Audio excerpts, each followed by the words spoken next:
Pinakamabait si Daddy sa akin. Yumakap pa ng mahigpit ang bata sa kanyang leeg.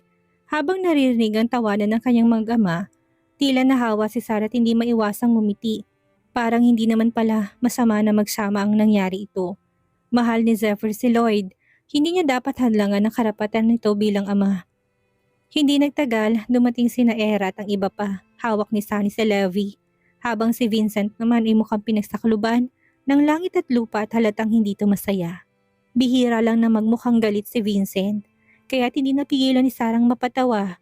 Pumunta ang grupo sa restaurant at umupo sa isang mesa malapit sa bintana para kumain. Ibinigay ni Zephyr ang menu kay Sarah. Si Vincent at Sunny ay sabay na nagbigay ng menu kay Era. Era, ikaw na mag-order. Nauna si Sunny kaysa kay Vincent at pinasok ang menu sa kamay ni Era. Saka bahagya pang lumapit sa babae. Inangat ni Era ang kamay upang kunin to at hindi pinansin ang menu sa kamay ni Vincent. Ang mukha ni Vincent ay kasing dilim ng tubig kanal. Sinabi ni Lloyd kay Levi. Levi, mukhang malungkot ang daddy mo. Sumagot si Lloyd habang umingiti. Kanina sa venue, hindi mo alam kung gaano kasi ang daddy ko. Paano? Anong nangyari? Napakunot ang noon na tanong ni Lloyd. Walang pag-alinlangang kinuwento ni Levi ang nakakahiya niyang kwento tungkol sa kanyang tatay. Kaninang daddy ko naupo sa isang gilid na mag-isa. Tapos ako naupo sa pagitan ni Tito Sunny at Mommy. Tapos kinuha ko ng daddy ko at pinaupo ko sa upuang pinakamalapit sa kanya. At sumistik siya sa pagitan ni Tito Sunny at Mommy. Hindi naiwasang mailuwa ni Sarang tsaang nasa bibig niya. Talaga namang ayaw niyang tumawa.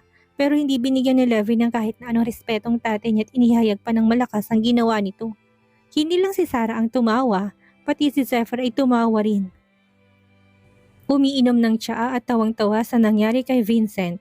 Si Vincent naman ay may mukha ng galit na parang sili sa pula. Nagkunwari si Era na hindi nakita at nakipag-usap kay Sunny gamit ang menu. Sunny, gusto ko ng steak. Ikaw? Kagaya mong gusto ko. Makahulugang sagot ni Sunny na nagkunwaring hindi narinig ang nangyari sa mesa at patuloy pa rin sa maayos na pag-order ng pagkain. Kaya't mag-order ako ng steak A, ikaw ang steak B, gusto ni Levi ng kids meal, at tayong tatlong magpapalit-palit sa pagkain para matikman natin ng lahat. Iba't ibang set ng pagkain ang meron. Kaya't mas marami pang klase na maaring orderin. Tumango si Era. Sige. Nagdilim ang mukha ni Vincent sa makahulugang sinabi ni Sunny na kagaya mo ang gusto ko. Halata namang nilalandi nitong asawa niya. At dahil mag-isa na lang siyang wala pang napipili, kaya't nag-order siya ng steak sea meal. Nakatakip ang mga kamay ni Levi sa mukha at sinabing, Kawawang daddy ko, kung hindi ako sasama palagi na lang siyang iniiwan. Kawawa nga, umili si Lloyd at nagbuntong hininga. Lalong lumamig ang mukha ni Vincent at nagsalita siya ng malamig. Huwag makipagkwentuhan habang kumakain. Hindi pa naman tayo kumakain, sumagot si Lloyd. Tiningnan ni Vincent si Zephyr na may masamang tingin. Si Zephyr naman na naging isang maalalahaning ama ay binuksan ng baso ng tubig at inalok kay Lloyd. Anak, matagal ka nang hindi uminom ng tubig. Uminom ka muna. Huwag mong sabihin kay mami kung gusto mong pumunta sa banyo mamaya. Sabihin mo kay daddy, akong magdadala sa'yo. Siya ang in-charge na mag-alaga kay Lloyd kapag magkasama sila. Kaya simula ngayon siya na mag-asikaso sa kanyang anak. Nagpakita ng ngisi si Vincent, ngunit hindi maiwasang gawin ang parehong bagay. Kinuha ang baso ng tubig at inalok kay Levi. Gayon pa man naunahan siya ni Sunny. Hindi lang siya nag-alok kay Levi ng tubig, kundi pinunasan din ang mga kamay ng bata gamit ang wipes. Muling nabigo ang plano ni Vincent at ang mukha niya naging ganap na maitim sa inis. Habang kumakain, si Zephyr ang nag-alaga kay Lloyd upang makakain ng maayos si Sarah. Sa kabilang banda, ganun din si Sunny. Ang dalawa ay parang nagkukompetensya kung sinong pinakamahusay na ama. Si Vincent naman maraming plano ngunit walang natutupad dahil may epal sa kanyang harapan. Pagkatapos ng hapunan, nagpuntang grupo upang manood ng palabas na Pirates of the Caribbean. Tumanggap ng tawag si Zephyr kaya naiwan siya sa likod. Sumabay rin si Vincent sa kanya sa likod at naglakad na magkatabi sila. Matapos sagutin ni Zephyr ng tawag, tinanong niya si Vincent. May gusto ka bang sabihin? Kagabi, bahagyang nanigas ang gwapong mukha ni Vincent. Hindi ba sinabi mong marunong ka manligaw? Sabi mo sa akin kung paano. Hindi ba ayaw mo ng mga bolero? Tanong niya na may ngiting puno ng interes. Hindi niya akalaing ang lalaking ito'y magtatanong sa kanya ng kakatuwang bagay. Umubo ng 2 beses si Vincent. Ayoko maagaw ng ibang anak ko. Ayaw mo bang maagaw ang anak mo o ang asawa mo? Paniniguro niya dito. Huwag ka nang magpaligoy-ligoy pa. Sabihin mo na lang kung anong dapat kong gawin. Iritadong sagot na lalaki sa kanya. Ang gaspang na ugali mo, ayaw kong turuan ka. Pagkasabi nito, mabilis na lumapit si Zephyr kay Lloyd at binuhat to. Tahimik si Vincent na naiwan sa likod, ngunit mas lalong sumimangot. Samantalang nag-uusap rin ng dalawang babae sa unahan. Parang masama ang mood ni Vincent ngayon, puna ni Sarah at bahagya pang sinilip ang lalaki sa likuran. Kailan ba naging magandang mood niya? Sagot ni Erang nakangiti. Habang nilingon din si Vincent, makikita sa mukha nito ang galit na magtamang mga mata nila, mabilis na ibinalik ni Era ang tingin niya sa unahan. Era, may tindahan ng ice cream doon. Gusto mo ba? Tanong ni Sunny na papalapit habang buhat si Levi. Nagsalita si Levi gamit ang kanyang malambing na boses. Kakain si mami ng ice cream. Napabuntong hininga si Era. Sige, hati kami ni Levi sa isa. Sarah, gusto mo rin ba? Nag-isip sandali si Sarah bago sumagot. Oo, kukuha ako ng isa. Tatanungin ko na rin ng iba, sabi ni Sunny tumingin sa mga lalaki sa likod. Bili ka ng isa para kay Lloyd, wag na lang ako, hindi ako mahilig sa matamis. Malamig na sagot ni Zephyr. Tahimik lang si Vincent at hindi pinansin si Sunny. Walang pakialam si Sunny kay Vincent at sinabing, napaka-spoiled niya. Saka pumunta upang bumili ng ice cream. Tinanong siya ni Levi. Tito Sunny, galit ka ba talaga kay Daddy? Ang daddy mo, napakasalbahe. Sagot nung araw. Deserve niya yon, ni Sunny iritado habang bumibili ng ice cream. Habang naglalakad, kumakain ng ice cream ang lahat papunta sa lugar kung saan gaganapin ang palabas na Pirates of the Caribbean. Napaka-exciting ng palabas. Pagkatapos manood si Lloyd at Levi ay masayang nagkwekwentuhan. Kuya Lloyd, ang galing ng mga taong lumilipad sa ere, kwento ni Levi. Silang mga stunt performers, paliwanag ni Lloyd sa kaibigan, gamit ang malambing niyang boses. Nakatingin si Sarah sa kanila, natatawa habang iniisip na para talagang maliit na matandang anak niya. Biglang lumapit si Zephyr at bumulong sa tenga niya. Namana ni Lloyd yan sayo. Nagulat si Sarah at nang lumingon siya ay aksidenteng dumampi ang kanyang mga labi sa pisngi ni Zephyr. Pareho silang natigilan. Tinakpan ni Zephyr ang kanyang gwapong mukha at ngumiti. Hinalikan mo ko? Grabe, sana nagpaalam ka man lang. Naiilang si Sarah at tumutol. Masyado kang malapit, lumayo ka nga. Saka bakit naman kita hahalikan? Feeling mo naman.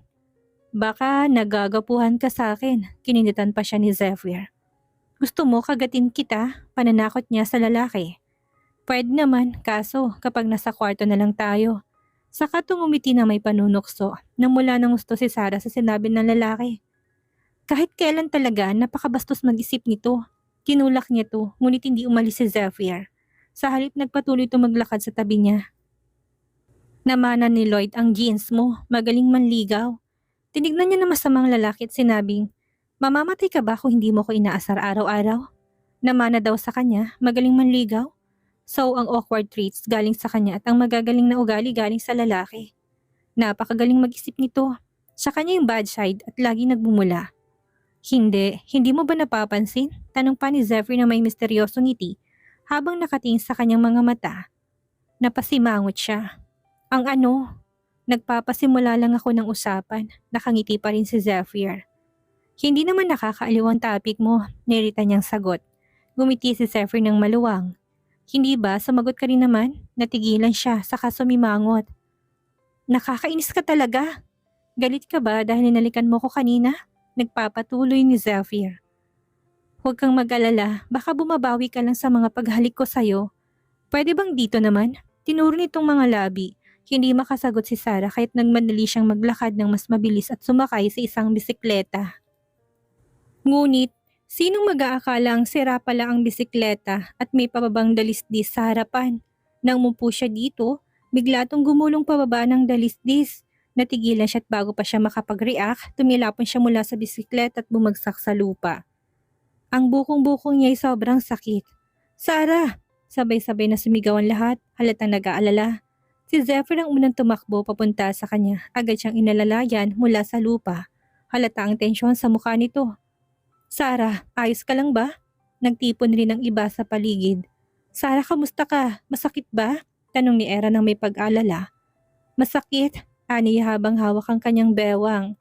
Halatang nahihirapan. Naglilim ang mukha ni Zephyr. Nasaktan bang bewang mo sa pagbagsak? Hindi, ang paa ko nasaktan. Masakit talaga. Sagot ni Sarah habang nakakunot ang noo. Hindi magawang galawin ni Zephyr si Sarah at hindi rin niya pinayagang galawin ito ng iba. Takot na baka lumala ang sitwasyon. Humarap siya kay Mr. Jomar at inutusan to. Mr. Jomar, tumawag ka ng ambulansya. Opo, agad na tumawag ito ng ambulansya at inuulat. Sir, nakausap ko ng ambulansya. Paparating na sila. Sarah, paparating ng ambulansya. Huwag kang matakot. Sabi ni Sever habang hawak ang kamay ni Sarah. Kita sa mga mata niyang kaba at may bakas ng luha. Napatulala si Sarah. Ayaw niya na masyadong mag-alala si Zephyr para sa kanya. Kung hindi baka mas lalo siyang bumigay agad dito. Mommy! Biglang yumuko si Lloyd sa tabi niya. Namumulang mga mata at gustong hawakan ng mommy niya. Okay ka lang ba? Bago pa makapagsalita si Sarah, hinila ni Zephyr ang bata palayo. Huwag mo munang hawakan ng mommy mo. Nasaktan siya, mas mabuting manatili siya sa posisyon niya. Para maiwasan ang mas malalang problema. Pero mukhang sobrang sakit ng mga paa ni mommy. Bulong ni Lloyd habang nakatingin sa namamaga at pulang bukong-bukong ng ina. Halatang masakit talaga. Hindi napigilan ni Lloyd na mapaiyak. Pumatak ang mga luha niya, puno ng pag-aalala. Pinipigilan ni Zephyr ang sarili at sinabing, huwag kang umiyak. Ang tunay na lalaki hindi umiiyak kahit na nasasaktan. Magiging maayos ang mami mo kapag naasikaso na siya ng doktor. Huwag kang umiyak. Kahit sinabi ni Zephyr na huwag umiyak, umiyak ang bata. Hindi mapigilan ni Lloyd ang mga luha niya. Habang umiiyak, pilit niyang pinupunasan ng mga to. Lloyd, kung may problema, ayusin natin. Hindi kailangang umiyak. Sabi ni Zephyr, matigas ngunit puno ng intensyong turuan ng anak. Natulala si Sarah. Ganito pala magturo si Zephyr sa mga bata. Kung siya yon, niyakap niya na si Lloyd upang aluin at pagaanin ang damdamin nito. Pero si Zephyr, simple at medyo bruskong pagmamaraan, ngunit talatang gusto niyang turuan si Lloyd na maging matatag. Bagamat seryosong mukha niya, hinaplos naman niyang balikat ng bata para pakalmahin to. Lloyd, maayos lang si mommy, hindi mo kailangang umiyak, ani Sarah. Nalulungkot sa nakikitang pagluha ng anak. Ayoko rin pong umiyak, pero hindi ko kaya mommy, hindi ko kaya, kailangan ko umiyak, sabi ni Lloyd habang humihikbi. Natigilan si Sarah sa kabiglang natawa. Tama nga naman, minsan nakakagulat ang mga sinasabi ng mga bata. Gusto sanang pigilan ni Lloyd ang pagluha pero masyado pa siyang bata para kontrolin ang emosyon niya. Gustong iyakapin ni Sarah ang anak pero naunahan siya ni Zephyr. Inakay nitong bata at marahang sinabi, okay lang, huwag kang mag-alala. Bahagyang napatingin si Sarah. Medyo nabigla, tumingin sa kanya si Zephyr at seryosong sinabi, hindi ka dapat magbuhat ngayon ng kahit na ano, lalo na si Lloyd. Para bang nabasa nitong iniisip niya. Bahagya siyang nahiya at nagtanong, kailan darating ang ambulansya? Malapit na siguro, sagot ni Zephyr. Humarap siya kay Mr. Jomar at sinabing, Mr. Jomar, tawagan mo ulit sila. Okay po. Sagot naman ni Mr. Jomar at kagad tong sumunod. Sa pagkakataong iyon, dumating din ang tagapamahala ng amusement park. Na makita niyang nasugatan si Sarah, yumuko siya tumingin ng paumanhin.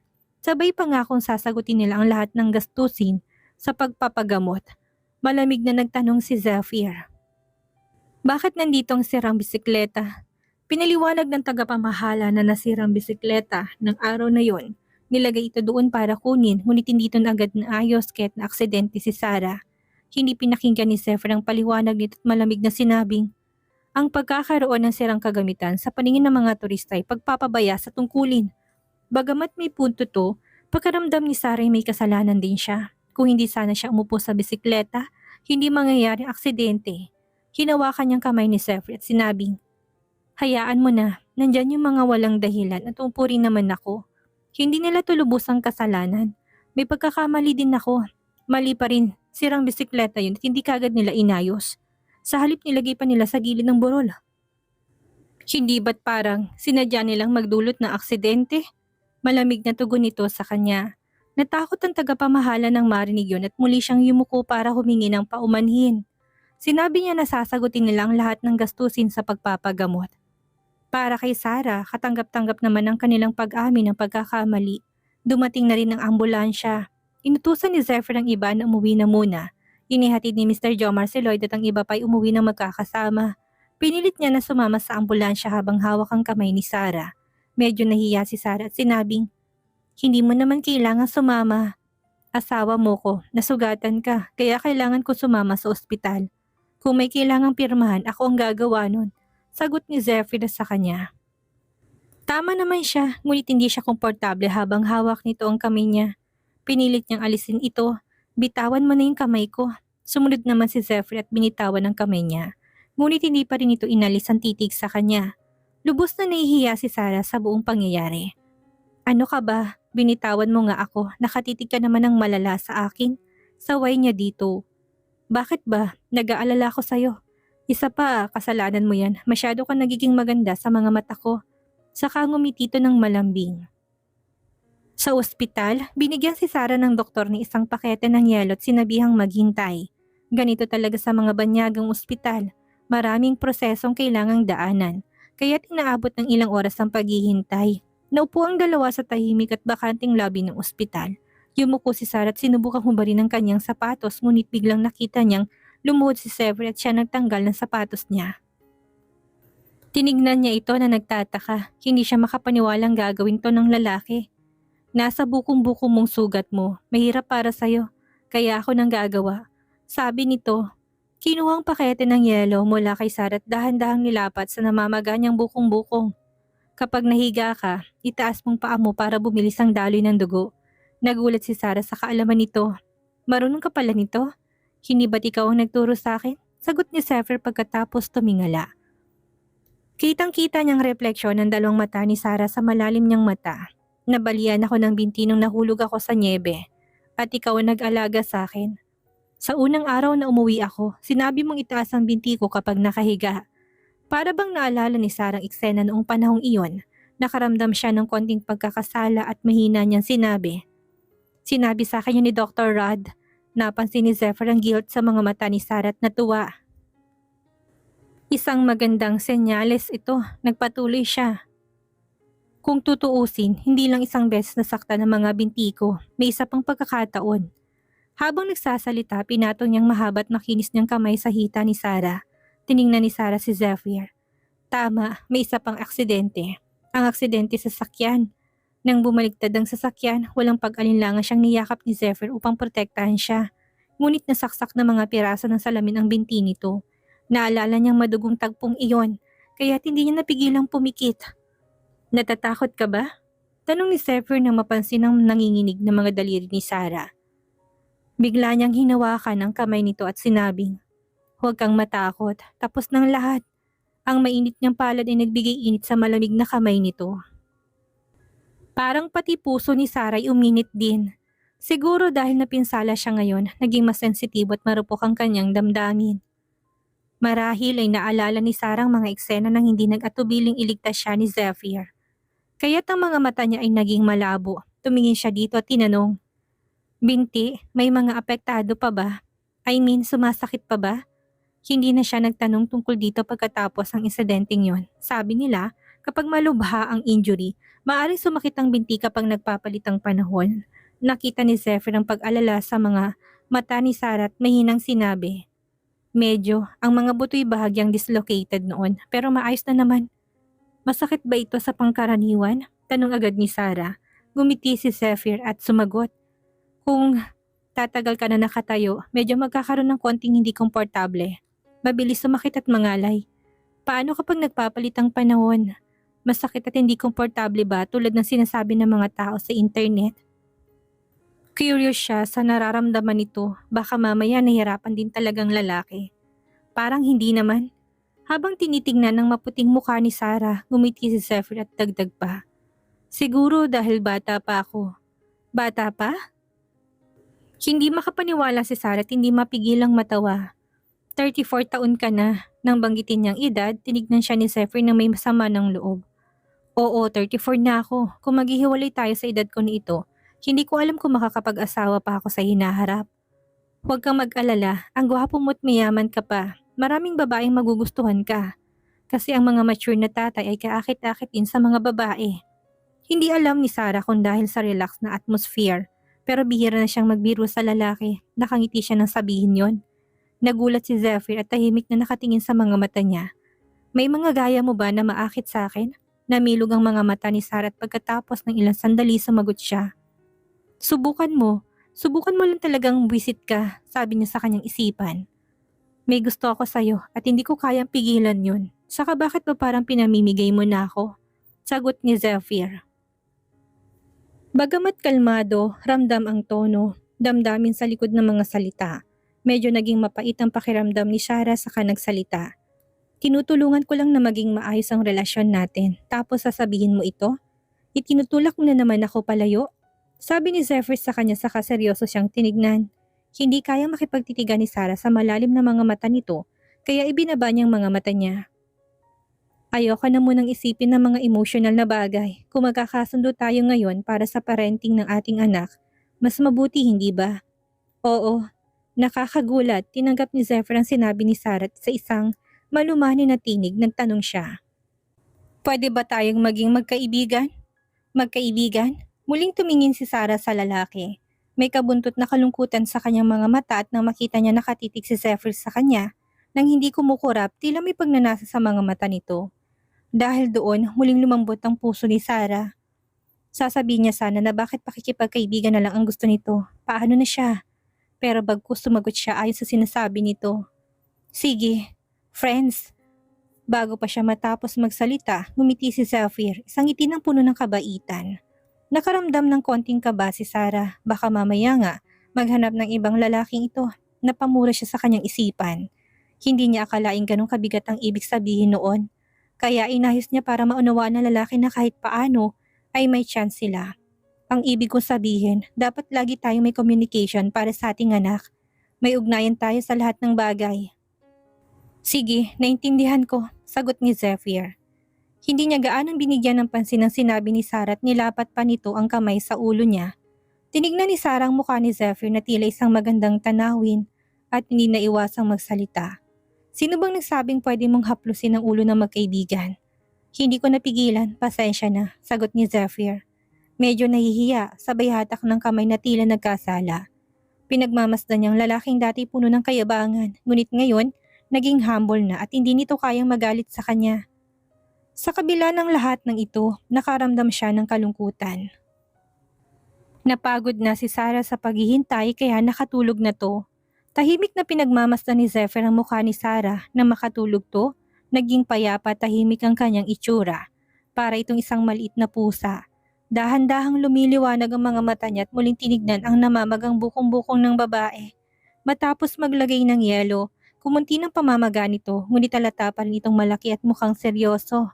Nag-aalala si Zephyr kaya patuloy niya itong dinadampian ng yelo upang patuloy na humupang pamamaga. 2 oras nang lumipas nang magising muli si Sarah. Unti-unting minulat niyang kanyang mga mata at nakita si Zephyr na nagbabalot ng bagong ice pack sa isang tuwalya at nilalagay ito sa kanyang bukong-bukong. Sa kabilang kamay nito ay hawak nitong telepono niya. Natigilan siya at muntik nang magtanong kung bakit hawak nitong kanyang telepono nang marinig niyang sinabi nito sa kabilang linya. Lola, natutulog si Sarah. Ayos naman po siya. Sinabi ng doktor na kailangan niya ng pahinga dito. Huwag po kayo masyado mag-alala. Salamat ng marami sa pag-aalaga sa kanya. Tugon ni Milagros sa kabilang linya. Bahagyang ngumiti si Zephyr. Tungkulin ko po ito, Lola. Hindi niyo na kailangang pumunta rito. Alagaan niyo na lang po si Lloyd. Mula sa posisyon ni Sarah, kitang-kita niya perpektong gilid ng mukha ni Zephyr na tila kumikinang sa liwanag ng ilaw. Sa totoo lang, medyo kamukha ni Lloyd si Zephyr, cute at gwapo. Hindi napigilan ni Sarah na titigan ang mukha ng kanyang friend at tuluyang nawili sa iniisip. Natapos ni Zephyr ang tawag sa kanyang cellphone, tumalikod ito at napansin ng kanyang nakatingin na para bang wala sa sarili. Galit ka ba? Tanong nito. Bakit parang nais mo kong kainin sa titig mong yan? Saka yung ngiti mo, malademonyo. Ha? Hindi agad siya nakareact. Ganun na ba ka-obvious na may iniisip siya? Itinaas ni Zephyr ang telepono niya. Sinagot kong tawag ng lola mo. Galit ka ba? Piniliwanag nito. Tumawag ang lola mo. Natatakot ako kung hindi ko sasagutin. Baka kung ano pang isipin nila. Kaya sinagot ko para sa'yo. Wala akong ibang intensyon. Hindi ko tinignan ang laman ng telepono mo. May depensang sabi ni Zephyr. Pagkasabi nito, sinulyapan siya nito na para obserbahan ang kanyang reaksyon. Ang pag-aalalang iyon sa mukha nito ay nagbigay ng kakaibang pakiramdam kay Sarah. Kinuha niyang pabalik ang kanyang telepono at sinabing, "Alam ko, hindi ako galit sa'yo. May iniisip lang ako." "Masyado ka namang defensive." "Anong iniisip mo?" tanong ni Zephyr. Wala, ayaw niyang sabihin na nagagapuhan siya sa lalaki. Lalo na't nahuli siyang nakatitig sa mukha nito. Nahihiya siya. Baka isipin ni Zephyr na nawili siyang masyado at pinagpapantasyahan ang katawan nito. Sa mga sandaling iyon, dumating ng nurse para mag-asikaso kay Sarah. Isang wheelchair ang tinulak ng nurse para sa kanya. Papunta na sana si Sarah sa wheelchair nang bigla siyang buhati ni Zephyr. Dumampi sa kanyang ilong ang mahina ngunit nakakaakit na halimuyak nito. Nabigla siya ng bahagya at nanigas ang kanyang katawan. "Sandali, kaya ko naman," sabi niya, halatang nahihiya habang namumulang pisngi. "Huwag kang gumalaw," saway ni Zephyr ng kalmado, ngunit may otoridad sa kanyang boses. Dinala siya ni Sarah at inupo sa wheelchair. Tinitigan ni Sarah ang gwapong mukha ni Zephyr at hindi niya maipaliwanag kung bakit biglang bumilis ang tibok ng kanyang puso. Ano kaya itong nararamdaman niya? Talaga bang parang bumabalik sila sa dating sila? Napagmamahal lang ang nararamdaman. Pagkatapos, wala nang sinabi si Zephyr. Pumunta siya sa likod ng wheelchair at sinimulang itulak to, kasunod ng nurse. Hindi naglakas loob si Sarah na tignan si Zephyr. Sa halip, nakatingin lang siya sa kanyang mga daliri sa paa habang naglalakad sila. Sa loob ng klinik ng doktor, sinuri ng doktor ang bukong-buko niya at sinabing kailangan niyang magpa-x-ray. Inabot ng mahigit 1 oras ang proseso ng pagkuha ng x-ray. Pagbalik nila, tinignan ng doktor ang resulta at sinabing walang problema sa kanyang mga buto. Ngunit may pinsala sa ligaments. Kailangan na maglagay ng yelo sa loob ng ilang araw at magpapahinga ng kalahating buwan upang gumaling. Pagkarinig nito, labis na nadismaya si Sarah. Ang tagal nilang naghintay sa ospital para lang malaman na sapat ng paglalagay ng yelo. Napansin ni Zephyr ang pagkadismaya ni Sarah. Yumuko siya at bumulong malapit sa tenga nito. "Huwag kang magalit. Hindi ba mas mabuti na wala kang seryosong pinsala? Hindi mo na kailangan ng operasyon." Naramdaman ni Sarah ang mainit niyang hininga sa kanyang mukha kaya bahagya siyang umatras. "Oo nga, pero sobrang tagal na hinintay natin para lang sa ganitong resulta. Ganito talaga sa mga ospital dito sa abroad, pero mas mabuti na to. Kung nagkaroon ka ng operasyon, kakailanganin mo ng anesthesia. At imbis na kalahating buwan, 2 o 3 buwan kang magpapahinga. Gusto mo ba ng ganoong sitwasyon?" Siyempre ayaw niya. Sino ba namang gusto na matenga ng ganong katagal? Nang marinig niyang paliwanag ni Zephyr, gumaan ang kanyang pakiramdam. Paglabas ng ospital, hindi niya isinama si Mr. Jomar kaya pagdating nila sa labas ng ospital, binuhat muli siya ni Sarah. Hindi na tumutol si Sarah, hindi niya pa kaya maglakad. Masakit ang kanyang ligament dahil sa pilay, pero kahit hindi siya tumututol, hindi niya mapigilang makaramdam ng pagkailang. Masyadong malapit ang kanilang mga katawan at ramdam niya ang bawat paghinga ng lalaki. Nakayuko lang siya habang nakayakap sa leg nito nang hindi tumitingin. Habang nakatingin pababa si Zephyr, napansin niyang makinis na noo ni Sarah. Ang maliit nitong ilong at ang mapupula nitong labi. Na kung anong dahilan naalala niya tuwing hinalikan niya ito noon, kung gaano kalambot ang mga labi ni Sarah, parang matamis na jelly. Sa pag-iisip nito, kumilos ang kanyang Adam's apple at ang mga kamay na nakahawak sa babae ay tila naging mainit nang hindi niya maipaliwanag. Tumaas ang temperatura ng katawan ni Zephyr. At naramdaman din ito ni Sarah. Ang mga kamay na nakasapo na sa kanyang bewang ay parang nagbabagang bakal. Namulang kanyang mukha ng walang dahilan. Pagdating sa parking lot, binuksan ni Zephyr ang pinto ng passenger seat at dahan-dahang inupo siya doon. Sa hindi maipaliwanag na dahilan, hinalikan niyang pisngi nito. Pareho silang natigilan. Tinitigan niya si Zephyr at napalunok na lang siya nung laway. "Ninakawan mo na naman ako ng halik, baka mamaya hindi mo na ako mapagbigyan." Nakangiti subalit walang halong kalokohan sa mukha ng lalaki. Nag-iwas na lang siya ng tingin at gusto niyang sakalin ng kanyang sarili upang mamatay na siya sa kanyang kinuupuan dahil sa kalandiang naisip niya. Bakit niya kasi ito hinalikan? Bahagyang dumagan sa kanya si Zephyr na hindi makatanggap ng sagot at doon siya nagpanik. "Anong ginagawa mo?" "Kinakabitan kita ng seatbelt," sagot ni Zephyr. Hinila ng mahaba niyang mga daliri ang seatbelt na ingat nung kinabit sa kasama. Mabilis ang tibok ng puso ni Sarah ng mga oras na yon. Akala niya ay hahalikan din siya nito at sa puso niya ay umasam din siya. Subalit hindi yun nangyari. Bigla siyang nagalit sa sarili. Anong iniisip mo? Nakakahiya ka talaga, Sarah. Sinasabi niyan sa'yo kung pwede kayo maging magkaibigan. Baliw, bigla siyang napailing na parang nawawala sa sarili. Okay ka lang ba? Nakakunot ang noon ni Zephyr habang in-start ang kotse. Ha? Para na naman siyang nahuli ng pulis. Bakit ka umiiling? Nakatingin pa rin ito sa kanya. Wala, patakbuhin mo ng sasakyan. Uwing-uwi na ako. Lumingon na lang siya sa bintana. Sa daan habang nagmamaneho si Zephyr, pareho silang tahimik, walang nagsasalita ni isa. Biglang nagsimula ng maliit na usapan si Zephyr. Kung inaantok ka, matulog ka na muna. Hindi na, kagigising ko lang sa ospital. Alam na lalaki na nakapagpahinga na siya ng matagal at ito ang nag-alaga sa kanya. Nakaramdam siya ng labis na pagkapahiya. Baka lalaki ang napagod at inaantok, hindi siya. Sinulyapan niya ito. Nakatunang tingin sa daan. Ang gilid ng mukha ni Zephyr ay mukhang napakagwapo. Anong tinitingnan mo? Napansin itong mga mata niya at lumingon ito sa kanya. Nagtagpo ang kanilang mga mata. Biglang kumabog na malakas ang puso niya at mahinang sinabi. Wala, gusto ko lang magpasalamat. Sa wakas nasabi rin niya. Hindi niya nasabi kanina pa at ngayon nagkaroon na siya ng lakas ng loob. Sa pagkakataong ito, hindi dahil kay Zephyr kaya siya nasaktan pero buong puso siyang inalagaan ito. Kaya sa palagay niya, nararapat lang na magpasalamat siya dito. Bahagyang ngumiti ang lalaki. Walang anuman at gusto ko rin namang alagaan ka. Pakiramdam niya parang tumaas ang emotional intelligence ni Zephyr sa mga nakalipas na taon. Dati kung anong masakit na sasabihin nito, diretso nitong sinasabi pero ngayon, paminsan-minsan nagsasabi ito ng mga nakakilig na salita na talaga namang nakakataba ng puso. Pagkarating sa mansyon, pagkalipas ng kalahating oras, pumasok ang kotse sa loob ng bakuran. Umaambon sa labas, maulap ang kalangitan at halos madilim na. Agad na lumabas sina Milagros at iba pang kasamahan mula sa villa. May hawak na mga itim na payong sa gitna ng ulan. Sinabi ni Era, Lola Milagros, Mama umuulan sa labas, huwag na po kayong lumapit doon, kami nang tutulong sa kanila. Baka madulas pa kayo.